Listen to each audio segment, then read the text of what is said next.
اعوذ باللہ من الشیطان اللعین الرجیم بسم اللہ الرحمن الرحیم اللہم صلی علی محمد وآل محمد وعجل فرجہم۔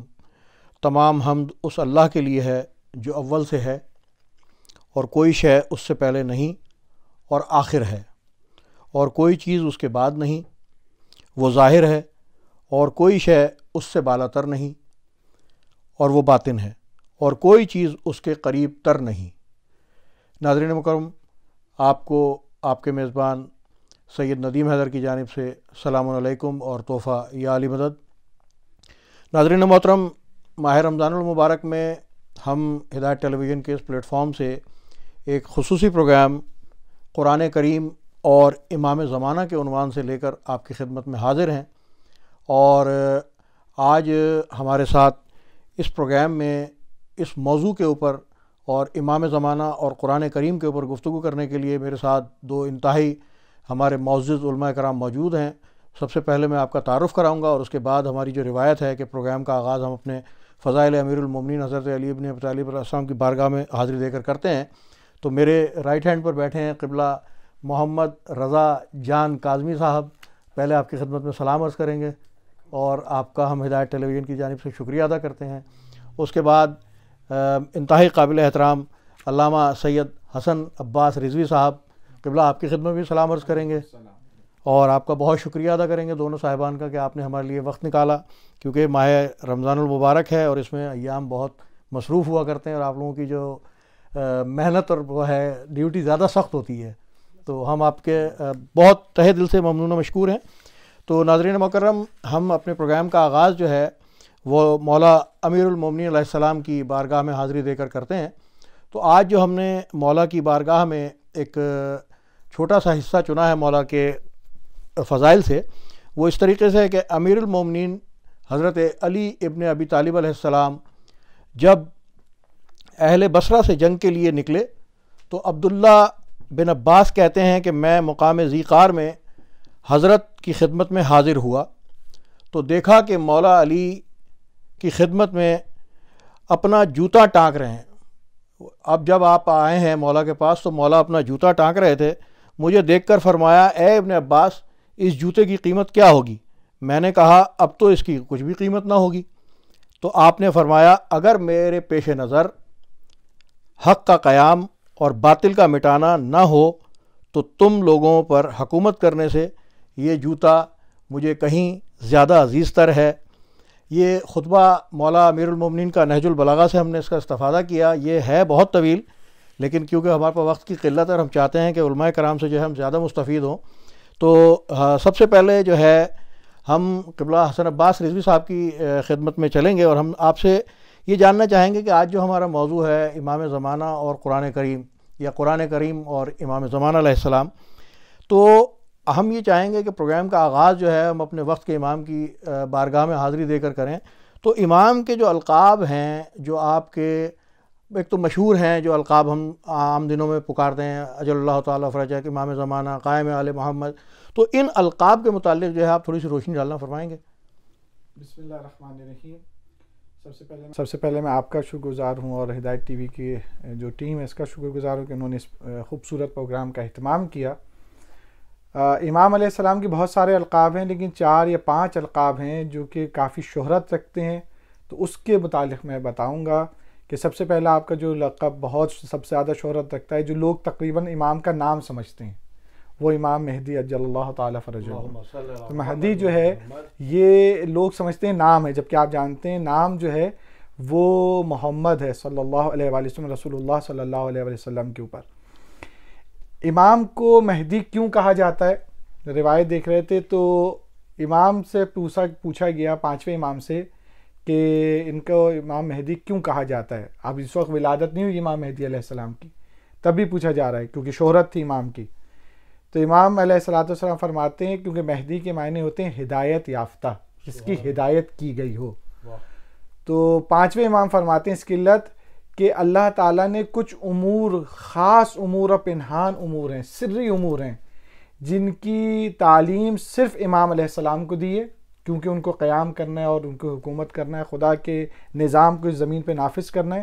تو وہ جو سری طور پہ ہدایت کی خداوند نے متعلق ہے وہ مخصوص امام علیہ السلام سے، کیونکہ تمام معصومین علیہ السلام میں، تمام انبیاء علیہ السلام میں، تمام مرسلین جو گزر چون میں امام کی جو انفرادیت وہ یہ کہ اللہ کے نظام جو نافذ ہوگا وہ امام کے ذریعے نافذ ہوگا۔ تو امام علیہ السلام کہتے ہیں وہ جو نفاذ نظام کے لیے امام علیہ السلام کو جو سری تعلیمات دی گئی ہیں اور ہدایات دی گئی ہیں، تو ان ہدایات کی بنا پہ امام علیہ السلام کو مہدی کہا جاتا ہے۔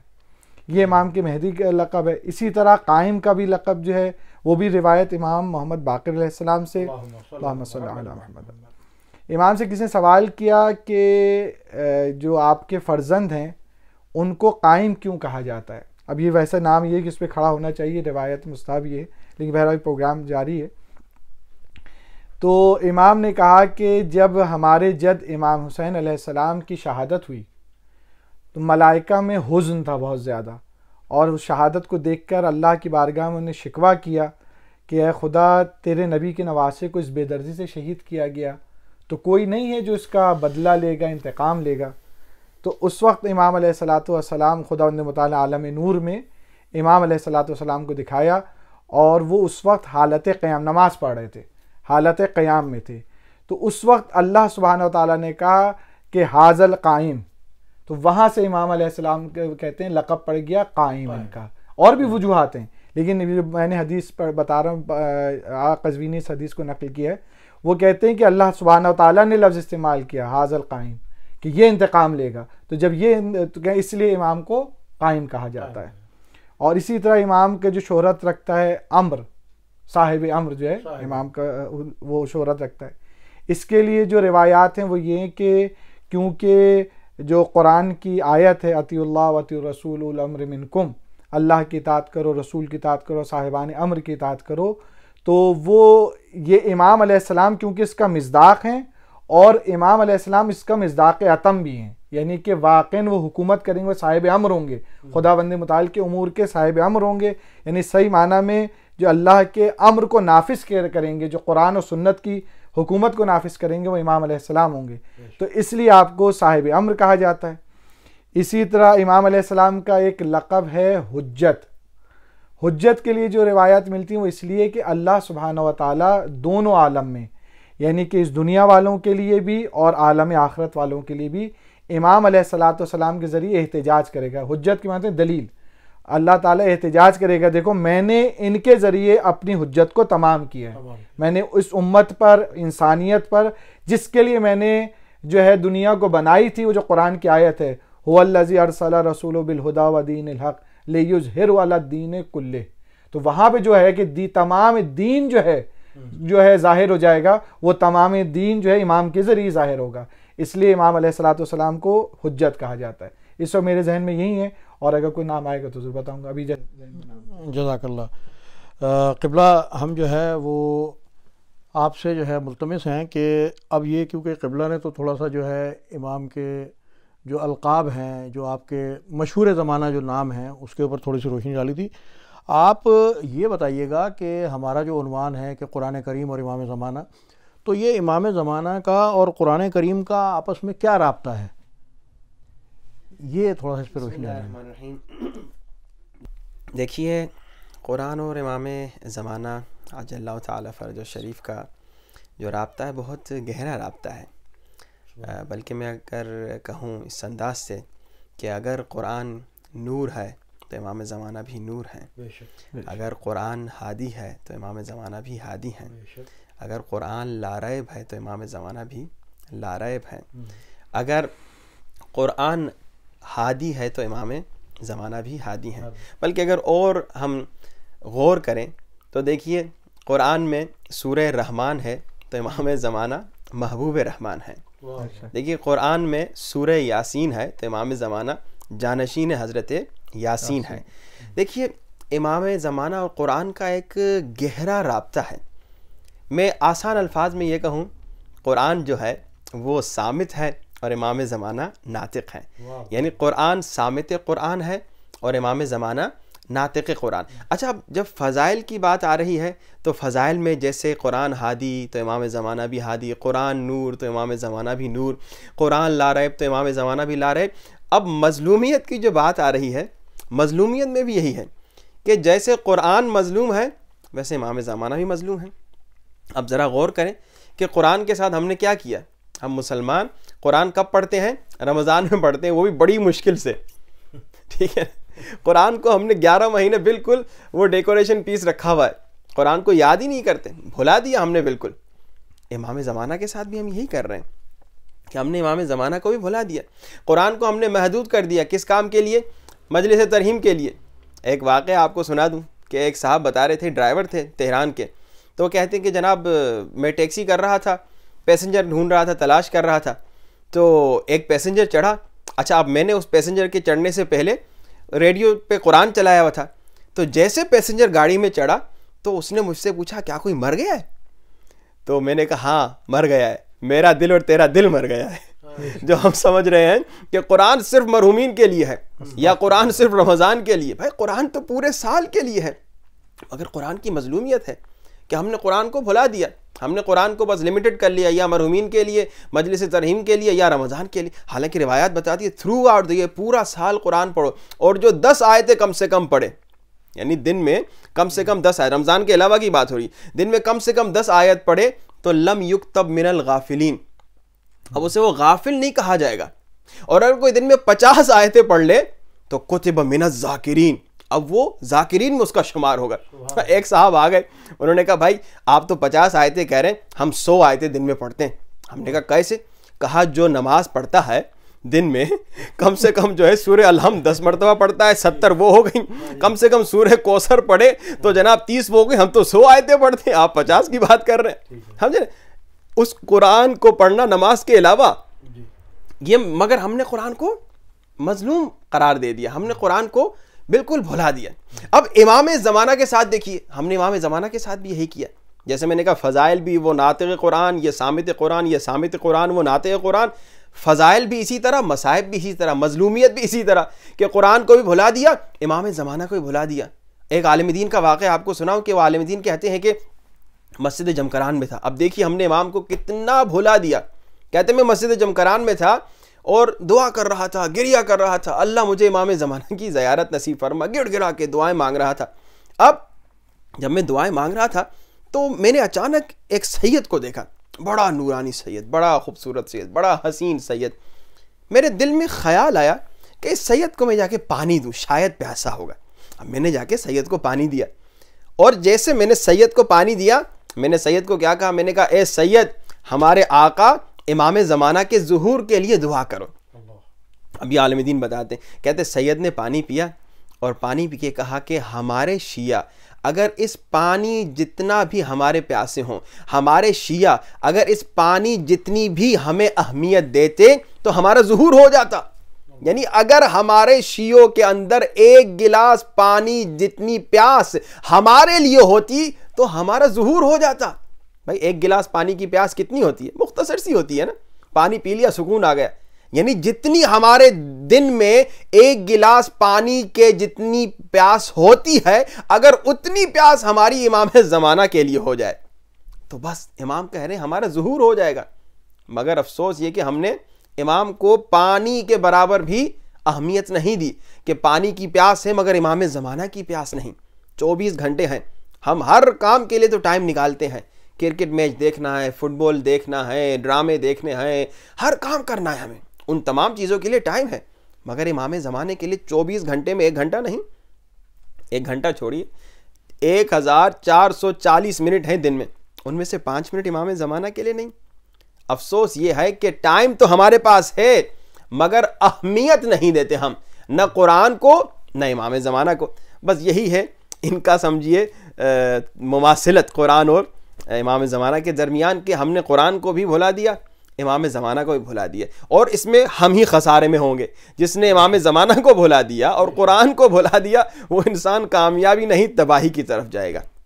سبحان اللہ. قبلہ ماشاء اللہ سے اب یہ کہ جو آپ نے بات یہاں چھوڑی ہے اس کو میں تھوڑا سا قبلہ کی طرف جا کے نا، تو پھر میں آپ سے اسی کو یہیں سے جو ہے ہم کنیکٹ کریں گے گفتگو کو، تاکہ میرا جو سوال بنتا ہے وہ بنتا تو ابھی ہے لیکن میں پہلے قبلہ کی طرف چلوں گا، پھر اس کے بعد آپ سے سوال یہ کروں گا کہ اس کی جو ابھی یہاں سے ہم نے ڈسکنیکٹ کیا ہے نا، اس کو وہیں سے ہم کنٹینیو کریں گے نا. تو قبلہ اب ہمارا جو ہے، جیسے ابھی آپ کو بتایا قبلہ نے کہ بھئی قرآن کی اور مولا کی مظلومیت یہی ہے کہ ہم نے ان کو بھلا دیا ہے. اچھا، اب آقا غیبت میں ہیں، ہر آدمی متمنی ہے کہ آپ کا ظہور ہو جائے، صبح و شام دعائیں بھی ہو رہی ہیں. تو یہ مولا کی جو غیبت ہے، اب دنیا کے اندر ظلم و جور بھی بھر چکا ہے، پریشانیاں بھی بے تحاشا بڑھ گئی ہیں. آج کل کے دور کے اندر کہ جو آج سے 1400 برس پہلے امیر المومنین نے کہا تھا کہ بھئی یہ دنیا جو ہے تم سے دور بھاگ رہی ہے، آج وہ ہمیں ثابت ہوا کہ دنیا ہم سے دور بھاگ رہی ہے، ہم ایک دوسرے سے دور بھاگ رہے ہیں، سوشل ڈسٹینسنگ ہو رہی ہے، سب کچھ ہو رہا ہے. اب جو آقا کی جو غیبت ہے امام زمانہ کی، اس کے حوالے سے تھوڑا سا بتائیے کہ اس میں کیا پروردگار عالم کی مصلحت ہے کہ اب تک مولا کی جو ہے وہ غیبت برقرار ہے. یقیناً یہ اللہ تعالیٰ کی مصلحت یقیناً ہے، لیکن دیکھنا یہ پڑے گا اللہ کی مصلحت کیوں ہے. امام علیہ السلام کی جو غیبت کی اصل وجہ اور اصل دلیل جو ہے وہ ہمیں دیکھنا پڑے گی. گزشتہ جو حجتیں گزر گئیں خداوند متعال کی، جو معصومین گزر گئے، جو انبیاء گزر گئے، جو مرسلین، دیکھنا یہ پڑے گا ان کے ساتھ امتوں نے اور اس زمانے کے لوگوں نے کیا کیا ان کے ساتھ. لہٰذا جو ان کے ساتھ کیا، خداوند متعال جو ہے وہ ایک کے اوپر ایک ہادی بھیجتا رہا. 1,24,000 انبیاء ہیں روایات کے مطابق، لہٰذا مسلسل بھیجتا رہا. پھر 14 معصومین اللہ تعالیٰ نے پیغمبر اسلام حضرت محمد مصطفیٰ صلی اللہ علیہ وآلہ وسلم آپ کی جو ہے رحلت کے بعد پھر آپ کے بھی جانشین کا سلسلہ رہا. ایک نہیں 12 جانشین رکھے. لیکن آپ دیکھ لیں 11 جانشین سے جو گزرے 11 جانشینوں کے ساتھ کیا کیا ہے. میں یہاں پر ایک جملہ کہتا ہوں، عموماً یہ عاشورہ سے مربوط اور امام حسین سے مربوط جملہ ہے، لیکن ایک محقق کا جملہ ہے. وہ یہ فرماتے ہیں کہ میں نے ایک دفعہ تحقیق کی اس موضوع پر کہ امام حسین علیہ السلام سے لوگوں نے سوال کیا اور امام نے ان کو جواب دیا، تو کہنے لگے میرے ہاتھ میں جتنی انگلیاں یعنی 10، کہتے ہیں مجھے 10 مورد نہیں ملے. آپ مظلومیت دیکھیں امام حسین علیہ السلام کی، نواسے رسول ہیں. اور یہی امام حسن کا حال ہے. امام حسن سے بھی نہیں ہمارے پاس، آپ دیکھیں امام حسن، امام حسین دیگر بعد کے ائمہ سے ہمارے پاس جو ہے ملتی ہیں، اور بعد میں ائمہ کی طرف رجوع بھی ملتا ہے. وہ کربلا کے بعد جو ہے جو امام حسین کی شہادت ہے، اس سے ایک ٹرن ہوا تھا امت کے اندر، ایک رجحان بڑھا تھا، اہل بیت کی شخصیت اور اہل بیت کا مقام اجاگر ہوا تھا. اس لیے آپ دیکھیں اہل بیت کا رجوع بڑھا تھا، لیکن خود امام حسین کے زمانے میں ایسا نہیں تھا. لہٰذا امام زمانہ کا بھی دیکھیں اور دیگر ائمہ کا بھی دیکھیں کہ کیونکہ عوام میں وہ صلاحیت ہی نہیں تھی کہ اللہ حجت خدا کا خیال رکھ سکتے، حجت خدا کی پیروی کر سکتے. جیسے بھی آپ نے ابتدائی کلام میں کہا، یہ امام علیہ السلام کا درد ہے جو نہج البلاغہ میں کہہ رہے ہیں. ورنہ امام کو تو اولو الامر بنا کے بھیجا گیا ہے. اولو الامر کا ایک جو مین جاب کہیں یا مین کردار کہیں امت کے اندر، وہ یہ ہے کہ ان کے وہ حکومت کرے. لیکن امام کہہ رہے ہیں کہ مجھے اگر عدل و انصاف کو قائم نہ کرنا ہوتا تو میں اس کے چکروں پڑتے نہیں، کیوں تم میں اہلیت ہی نہیں اتنی کہ میں تمہارے لیے اتنی اسٹرگل کو تم لوگ سمجھ ہی نہیں رہے ہو. یعنی کہ امیر المومنین کو کہہ رہے تھے کہ شاید ان کو حکومت کی ہرس ہو گئی ہے، یہ اس بات کو ہی نہیں سمجھ رہے تھے. تو لہٰذا جب لوگوں میں شعور ہی نہیں تھا، خداوند متعال نے اس وجہ سے، اور یہ شعور نہیں ہے آج بھی، یہ شعور نہیں ہے. جس طرح کبھی قبلہ نے اشارہ کیا، میں نے ایک واقعہ پڑھا 2 عالم دین کے، ایک تو آیت اللہ مدنی تھے ظاہراً، اور دوسرے کا نام میں بھول گیا. تو آیت اللہ مدنی جو تھے نماز پڑھ رہے تھے، اور ان کے آگے ایک اور آیت اللہ تھے. اب میں یہ سب بھول رہا ہوں دونوں میں ترتیب میں کون تھے. آگے مدنی پڑھ رہے تھے، ان کے پیچھے ایک آیت اللہ تھے، اب وہ پڑھ رہے تھے، یعنی فرادہ نمازیں پڑھ رہے تھے، جماعت کی نماز ہو کے ختم ہوئی تھی، نماز پڑھ رہے تھے. تو جو آگے تھے جو بھی تھے، اب وہ مجھے نام کس وقت یاد نہیں آ رہا، خود آگے مدنی تھے یا کوئی اور، تو انہوں نے بہت زور سے گریہ کرنا شروع کیا نماز ختم ہونے کے بعد. تو انہوں نے بڑھ کے آگے پوچھا، کہ دونوں ایک دوسرے جانتے تھے، کہ آپ کیوں گریہ کر رہے ہیں، آپ کیوں رو رہے ہیں؟ تو انہوں نے کہا ابھی مجھے مکاشفہ ہوا تھا امام علیہ السلام کا، اور امام نے کہا کہ ان کو دیکھو، یہ نماز کے بعد میرے لیے دعا بھی نہیں کر رہے، یہ میرے شیعہ ہیں، یہ میرے شیعہ. نماز ختم ہوئی، جیسے نماز کو لوگ بھاگے دوڑتے جیسے ہماری ہوتے، نماز سلام پھیرا اور لوگ صفیں ٹوٹ جاتی ہیں. تو کہنے یہ میرے سارے شیعہ ہیں، یہ مجھ سے، میری مسجد جمکران تھی، کیونکہ یہ تو مسجد مجھ سے منسوب ہے، انہیں امام کہنا چاہ رہے ہیں. تو امام علیہ السلام کہہ رہے، کہتے یہ میرے لیے دعا بھی نہیں کر رہے. تو آپ یہ سوچیں کہ ابھی ہمارا یہ حال ہے کہ دین کے اندر بھی ہمارے امام شامل نہیں. دنیا کی تو بات چھوڑیے آپ کہ ہمارے حلال و حرام میں امام شامل ہو جائیں, ہمارے گھر کے مسائل میں امام شامل ہو جائیں, ہماری معاشرتی مسائل میں امام کا ہم تصور کریں, ہم کاروبار میں اپنے امام کا تصور کریں کہ اس میں امام خوش ہے کہ نہیں. ابھی تو ہمارے دین میں, ابھی تو ہماری نماز میں, ابھی تو ہمارے دعاؤں کے اندر امام علیہ الصلوۃ والسلام غائب ہیں. وہیں پہ امام کے لیے ہم دعا نہیں کرتے. یعنی ہم اپنے اگر نوکری نہیں ہوتی نوکری کرتے ہیں, اولاد نہیں ہوتی اولاد کے لیے کرتے ہیں, کوئی مشکل ہوتی اس کے لیے دعا کرتے ہیں, لیکن ہم ابھی مشکل کو درک ہی نہیں کر رہے کہ ہمارے امام نہیں ہیں. لہٰذا جب تک ہم اس مشکل کو درک نہیں کریں گے اس وقت تک خداوند متعال جو ہے امام کا ظہور نہیں کرے گا. میں نے بات لمبی کر دی ہے تاکہ مولانا بھی کر سکیں. آخر میں اکثر مثال دیا کرتا ہوں ان سوالوں میں, کیونکہ آیا کراتی کی مثالیں مفید ہوتی ہیں. وہ فرماتے ہیں کہ گورنمنٹ نے گلی میں مسلسل بلب لگاتا رہا کہ لوگوں میں نورانیت پھیلتی رہے, چراغ پھیلتا رہے, ظلمت سے یہ نکل آئیں. لیکن بچے کیا کرتے تھے, کھیلتے کھیلتے اس لائٹ کو جا کے توڑ دیتے تھے, اس لیمپ کو توڑ دیتے تھے. پھر گورنمنٹ کے پاس جو تھا, یعنی کون سی یہاں کے زمانے کے کونسل کے پاس جو تھا, اب آخری بلب رہ گیا تھا. اب اس کو دوسرا بلب دینا ہی تھا, آخری بلب تھا. تو انہوں نے کہا کہ ہم یہ بلب بھی لگا دیں گے تو توڑ دیں گے, میں شعور ہی نہیں. تو لہٰذا گورنمنٹ نے پھر فیصلہ یہ کیا کہ اب جب تک کہ ان کے اندر شعور نہیں پیدا ہوگا کہ ہم ظلمت میں ہیں, ہمیں نور چاہیے, اس وقت تک خدا اب نور افشانی نہیں کرے گا. اور جب تک کہ ہمیں درک نہیں ہو جائے گا کہ واقعاً ہم ظلمت کی زندگی گزار رہے ہیں, اس وقت تک یہ خدا کا نور نہیں رہا. سبحان اللہ سبحان اللہ. یعنی کہ ہم یہ کہہ سکتے ہیں کہ جو امام کی غیبت کے اندر جو حکمت, یعنی کہ اب جو آخری آپ نے جو نقطہ چھوڑا کہ پروردگار عالم کے نور کا آخری ٹکڑا پروردگار کے پاس موجود ہے, اور اب وہ نہیں چاہتا کہ جو ہے نا جب تک یہ مکمل طور پہ اس قابل نہ ہو, باشعور نہ ہو, تب تک وہ جو ہے اپنا نور ظاہر نہیں کرے گا, جب تک اللہ کے نور کی حفاظت کرنے کی صلاحیت نہ پیدا کرے. سبحان اللہ سبحان اللہ سبحان اللہ. قبلہ ماشاء اللہ. اچھا قبلہ, جو گفتگو ہماری اور آپ کی منقطع ہوئی تھی اس سوال سے پہلے, وہ بات یہ تھی کہ اس وقت دنیا میں کم و بیش ایک اپروکس کہہ سکتے ہیں کہ 400 ملین شیعہ ہیں. اچھا, اور ابھی جیسے قبلہ کہہ رہے تھے کہ بھئی ہم تو بھول چکے ہیں امام کو, اور امام کے لیے ہم دعا بھی نہیں کرتے. اچھا, ہم نے تو ایک بات کا مشاہدہ کیا ہے کہ بھئی ہم تو نماز جیسے ہی پڑھتے ہیں تو درود پڑھ کے وہ بڑے آرام سے جو ہے نا ہم امام زمانہ کو یاد کرتے ہیں, پھر ہم جو ہے اپنے امام زمانہ کی دعا پڑھتے ہیں, اور امام کے لیے جو ہے نا ہر وقت جو ہے نا ہم کہتے ہیں اجل اللہ تعالیٰ فرجک و سہل اللہ مخرجک. تو ہم تو دن رات دعائیں کر رہے ہیں امام کی, تو پھر کیا امام جو ہے وہ ہم سے ناراض ہیں, یا کیوں جو ہے نا وہ کیوں نہیں یہ پیاس جو ہے ہمارے اندر ہے مگر امام نہیں ہمارے سامنے ظاہر ہو رہے, یا آپ کا ظہور نہیں ہو رہا؟ دیکھیے بسم اللہ الرحمن الرحیم, پیاس پہلی بات تو وہ پہلی لیول والی بھی کم ہے. آپ دیکھیں اگر ہمارے پاکستان کے معاشرے کو ہی دیکھ لیں, پاکستان ہندوستان میں مومنین ماشاءاللہ الحمدللہ مولا علی کے فضائل سنتے ہیں, پڑھتے ہیں, دیگر تقریباً امام حسین تک ان کے مصائب بیان کرتے ہیں, لیکن دوسرے اماموں کی بھی یہی مظلومیت ہے, اور پھر امام زمانہ کی تو یہ مظلومیت ہے کہ ہمارے مومنین نہ دعائے ندبہ پڑھتے ہیں جس انداز سے پڑھنی چاہیے, نہ زیارت آل یاسین پڑھتے ہیں, نہ دعائے احد پڑھتے ہیں. یعنی جو جملہ امام نے کہا نا کہ اگر ایک گلاس پانی کے برابر بھی پیاس ہوتی, میں ایک مثال دوں.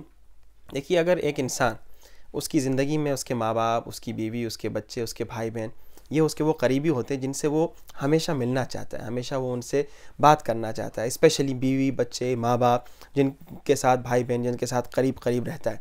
اب اگر کوئی واقعہ پیش آ جائے, وہ ان سے دور ہو جائے ایک ہفتے کے لیے, ایک مہینے کے لیے, یا 6 مہینے, 1 سال کے لیے, اب وہ کیسے تڑپتا ہے, اپنے ماں باپ کے لیے تڑپتا ہے, اپنے بیوی بچوں کے لیے تڑپتا ہے, اپنے بھائی بہنوں کے لیے تڑپتا ہے نا یہ تڑپ کہ بھائی ارے 6 مہینے سے میں بھائی سے نہیں ملا, 1 سال سے میں اپنے ماں باپ سے نہیں ملا, میں کیا نام ہے ان سے ملنا چاہتا ہوں. اور اسپیشلی اگر کسی کا چھوٹا بچہ ہو, کیونکہ میں اپنے چھوٹے بچے سے اتنے عرصے سے مل نہیں سکا, تو یہ وہ تڑپ ہے جو ہمیں بار بار کہتی ہے. اور اگر موبائل ہے, فون ہے, واٹس اپ ہے, ٹیلی گرام ہے, جو بھی ہے آج کل کے سوشل میڈیا ہے, تو آدمی باتیں کرتا رہے گا, ان کی ویڈیوز دیکھتا رہے گا, ارے بچے تو بڑا یاد آ رہا ہے, ماں باپ آپ بڑے یاد آ رہے, بیگم تو بڑی یاد آ رہی. یہ ہم دنیا میں کیسے تڑپتے ہیں. اب سوال آتا ہے, الاجل تو میں کہتا ہوں مولا الاجل, بعض لوگ روتے بھی ہیں, لیکن اب سوال یہ ہے کیا اس تڑپ سے الاجل کہہ رہا ہوں جس تڑپ سے اپنے باپ کو دیکھنا چاہ رہا ہوں؟ کیا اس تڑپ سے میں الاجل کہہ رہا ہوں جس تڑپ سے میں اپنے بچے سے ملنا چاہ رہا ہوں؟ وہ یہاں ایک آپ کی گفتگو کو روک رہا ہوں کہ وہ استاد سبط جعفر کا ایک جملہ ہے نا کہ الاجل تو کہتے ہیں, آ گئے تو کیا ہوگا. الجل تو کہتے ہیں، آ گئے تو کیا ہوگا، تو یہ وہی صورتحال میں ہم کھڑے ہوئے ہیں۔ ہاں دیکھیں، الجل تو میں زبان سے کہہ رہا ہوں، لیکن اب میری کوئی تیاری نہیں، بلکہ جیسے میں نے آپ کو پہلے بتایا، کئی تو الجل بھی زبان سے نہیں کہتے۔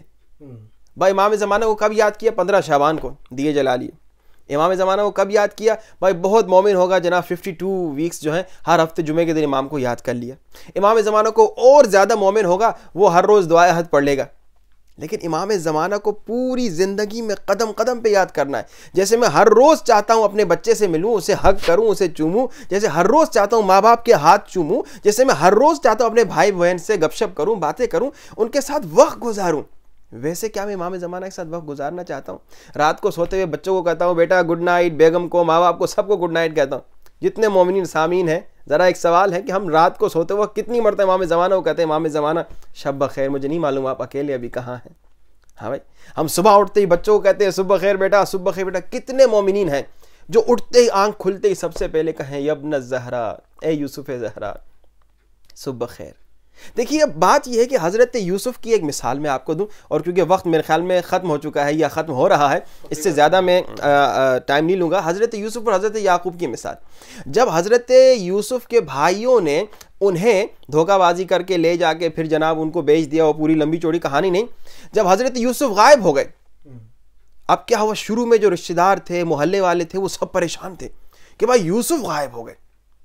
بھائیوں نے تو خود ہی مارنے کی کوشش کی تھی، وہ اتنے پریشان نہیں تھے، لیکن جو دوسرے قریبی رشتہ دار تھے، بہنیں تھیں اور کیا نام ہے پڑوسی والے تھے، بڑے پریشان تھے کہ یوسف غائب ہو گئے۔ لیکن کیا ہوا؟ کچھ عرصہ گزرا، سب نے بھلا دیا یوسف کو، سب نے بھلا دیا اور سب اپنی عام زندگیوں میں چلے گئے، سب اپنی عام نارمل زندگی گزار رہے تھے۔ کسی کو یاد بھی نہیں رہا کچھ سالوں کے بعد کہ ارے اچھا یوسف بھی تھے، مگر ایک تھا جو مسلسل یوسف کو یاد کر رہا تھا۔ سبحان اللہ، سبحان اللہ۔ لوگ عام زندگی میں مست تھے، مگر وہ ایک تھے جو حضرت یوسف کو یاد بھی کر رہے تھے، زارو قطار رو رہے تھے، اے میرے یوسف کہاں ہو؟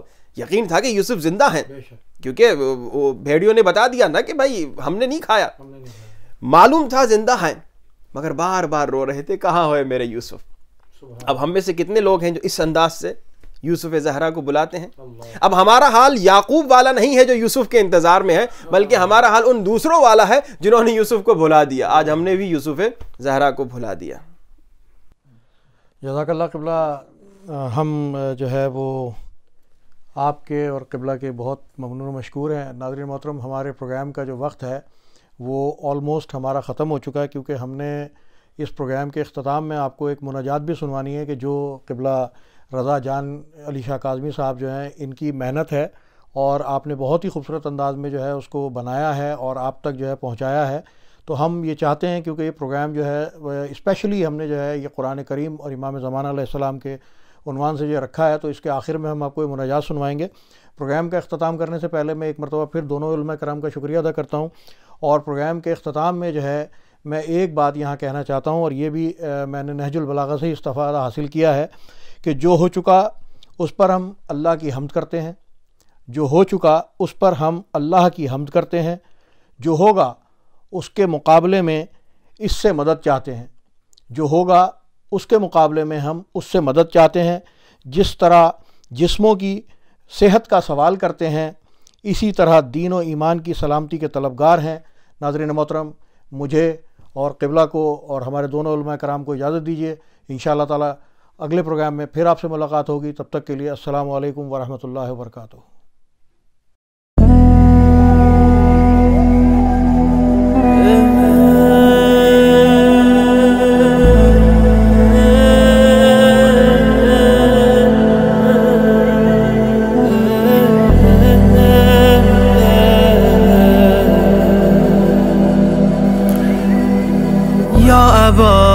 صالح المدد مولا، یا ابا صالح المدد مولا، یا ابا صالح المدد مولا، یا ابا صالح المدد۔ جہاں بھی گیا میں، جہاں بھی رہا، آپ کو دم بدم ڈھونڈتا ہی رہا، آپ سے دور ہوں یوں ہی رنجور ہوں، حسرت دید ہے پھر بھی مجبور ہوں، ہم جو بروم به بهانه تو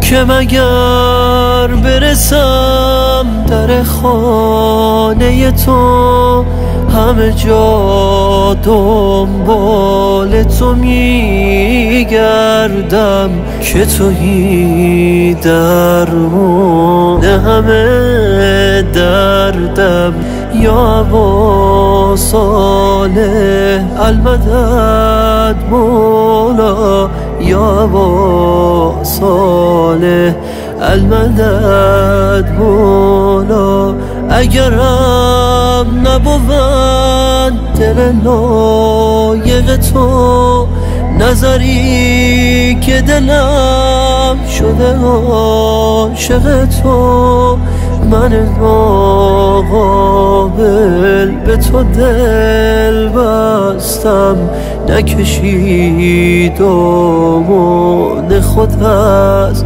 دستم، گرچہ دل کو نہیں ہے لیاقت تیری، لطف ہے دل میں ہے اب محبت تیری، دل اندھیرے میں ہے تیرا مجذوب ہے، مجھ سے مولا میرا کس لیے دور ہے،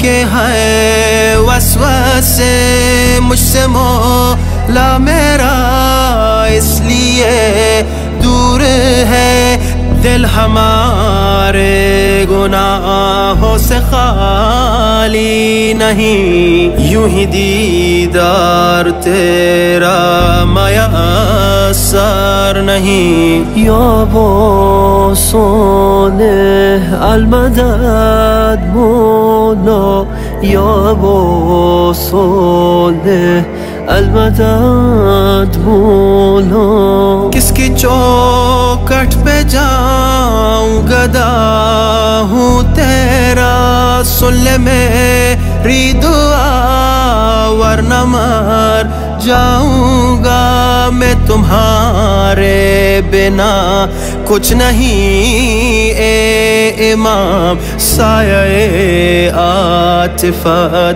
رکھنا مجھ پہ مدام،